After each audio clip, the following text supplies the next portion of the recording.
आजकल धर्म में एक चीज होती है कि लोगों पर देवी देवता आ जाते हैं। महाराज जी इसके बारे में थोड़ा बताओ। और आपका तर्क एक बहुत अच्छा है। आप ये कह रहे हैं कि महाराज जी जो हिमालय पर हजार हजार वर्ष तपस्या करते हैं, अब हजार वर्ष तो सतयुग त्रेता द्वापर में होती थी, पर कलयुग में भी कई लोग ऐसे हैं जो हिमालय में रहते हैं, इतना तप करते हैं, भोजन छोड़ देते हैं, व्रत नियम का पालन करते, उन पे तो देवता आते नहीं। और ग्रह गृहस्थियों में उल्टा सीधा खाने पीने वाले, सब प्रकार के व्यंजनों में रहने वाले, सब प्रकार की स्थितियों में आने जाने वाले, संसार के भोग विलासों में रहने वाले, उन पे बहुत जल्दी भगवान आ जाते हैं। और ये नवरात्रि के समय तो अच्छा, सबसे पहले नवरात्रि की बहुत बहुत शुभकामनाएं। आप समस्त वैष्णव जनों को मंगल पावन 9 दिवस के ये मंगल नवरात्रि का दिवस है, उसकी बहुत बहुत मंगल कामना। और नवरात्रि में तो होता है जागरण आदि होते हैं, जगराता होते हैं, तो महाराज किसी में देवी आ गए, किसी में गण आ गए। हम तो इस बात को कहते हैं, लोग हमारे पीछे पड़ जाते हैं, फिर हमारा विरोध करते हैं कि महाराज जी ऐसा बोल रहे हैं व्यास मंच से। देवी देवताओं को हम ही मिले आने के लिए। और दूसरी बात, भगवान केवल आपके और मेरे नहीं है। ये 8 खरब तो केवल 8 अरब तो केवल मानवों की जनसंख्या है। जलचर जीव कितने हैं, आकाश में उड़ने वाले पक्षी कितने हैं, वन में कितने पशु हैं, ठाकुर जी सबके हैं। और इतने खरबों अरबों जनमानस में, और ये भी एकाध जनमानस नहीं है। भगवान के एक रोए कूप में हमारी पृथ्वी जैसे करोड़ों पृथ्वियां हैं, हमको पता ही नहीं है उनके बारे में। और ठाकुर जी सबके हैं, उसमें भी मुझ पे भगवान आ गए, मुझ पे देवी देवता आ गए। मैं इतना पवित्र हूं। दत्तात्रेय ने 24 गुरु बनाए। भगवान श्री दत्तात्रेय जी का चरित्र आता है भागवत में। हमने 1 महीना की कथा की थी, कहां? नासिक में। और जब नासिक में 1 महीना की कथा हुई, बहुत ध्यान पूर्वक और सब लोग बिल्कुल सावधानी से कथा में बैठे, तो नासिक में जब 1 महीना की कथा हुई, तो उस 1 महीना की कथा में हमने हर दिन दत्तात्रेय जी के एक गुरु के विषय में कुछ कहा। दत्तात्रेय जी के एक गुरु हैं भृंगी कीट। भृंगी कीट एक कीड़ा होता है, और वो कीड़ा क्या करता है, वो दूसरे छोटे छोटे कीड़ों को पकड़ के ले जाता है और अपने बिल में उनको रख देता है। और फिर भृंगी कीट कीड़ा उन छोटे कीड़ाओं को इतना डराता है, इतना डराता है, इतना डराता है कि 24 घंटा उसको देखते देखते देखते देखते वो छोटे छोटे कीड़े भृंगी कीट ही बन जाते हैं। उसका दर्शन करते करते वो भृंगी कीट बन जाते हैं। भृंगी कीट ऐसे ही अपना वंश आगे बढ़ाता है, कीड़ों को पकड़ करके अपने बिल में डाल के अपना रौद्र रूप दिखा के उनको भयभीत करके 24 घंटा उनके सामने घूमते घूमते घूमते उन कीड़ों को और कुछ सोचने ही नहीं देता। सोचते सोचते सोचते वो कीड़े भी भृंगी कीट बन जाते हैं। उनको लगता है कि हम भी इसी की तरह हैं।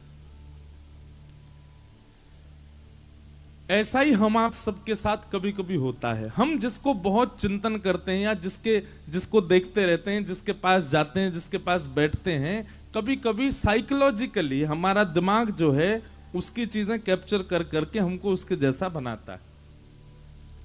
नवरात्रि में व्रत रखते हैं, 9 दिन 9 देवियों की पूजा करते हैं, फिर जगराता में जाते हैं, आदि आदि इन सब भावों में रहते हैं, तो हमारे माइंड को और कुछ सोचने को मिला ही नहीं।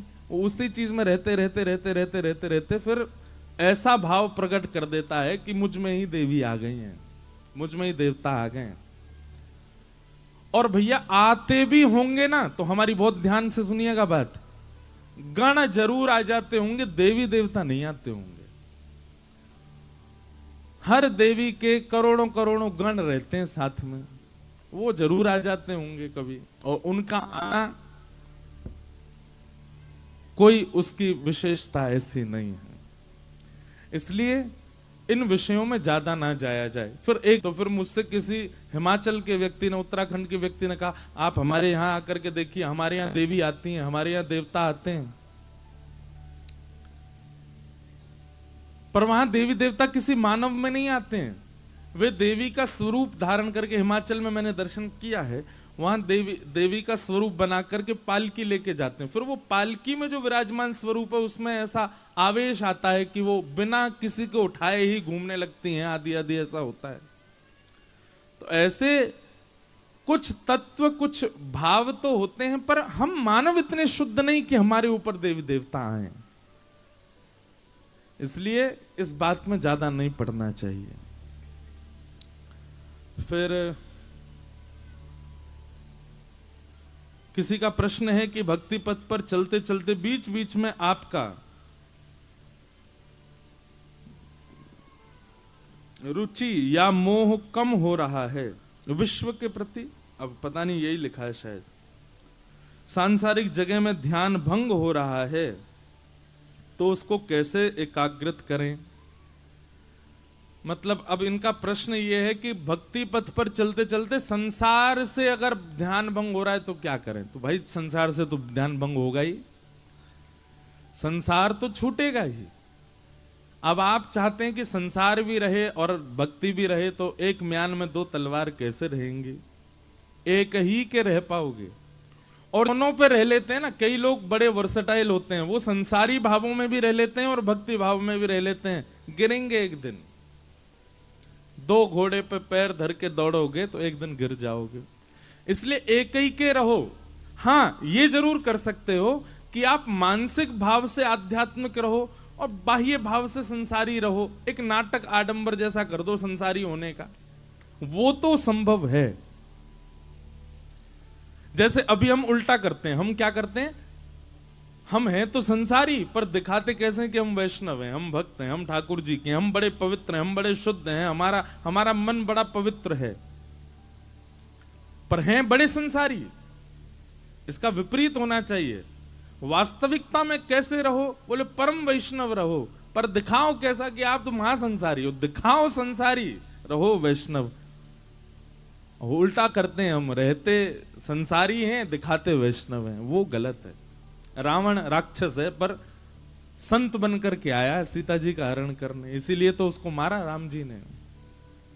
इसलिए संसार यदि छूट रहा है तो भैया ये तो होगा, आप दोनों नहीं संभाल सकते। बस हाँ ये है कि कर्तव्यों को पूर्ण करना है, वो तो आपको आध्यात्मिक स्थिति विवेक प्रदान करेगी, उसी से ही आपका संभव हो पाएगा। कर्तव्य निवृत्ति।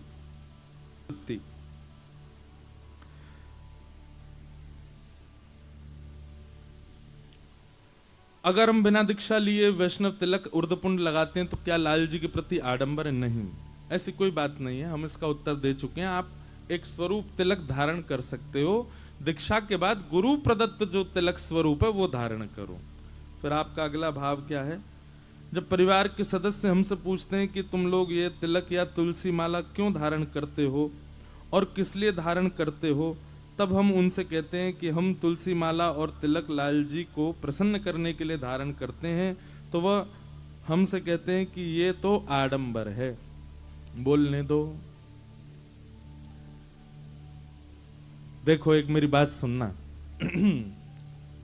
एक व्यसनी व्यक्ति को देखो, व्यसनी व्यक्ति धुआं उड़ाता है, मदिरा पान करता है, दुनिया भर के उल्टी सीधे काम करता है, मुर्गा खा जाता है, जाने क्या क्या करता है। लोग उसको समझाते हैं कि नहीं, ए भाई ये गलत है, ये मत किया करो, ये मत किया, इससे ये होता है, इससे ये होता है, इससे ये होता है, ऐसा ऐसा सब समझाते हैं। क्या करता है, एक कान से सुनता है दूसरे से निकालता, व्यसन कभी नहीं छोड़ता। ऐसे ही भक्त को होना चाहिए। आपकी वैष्णव भक्ति पर कोई प्रश्न चिन्ह उठाए तो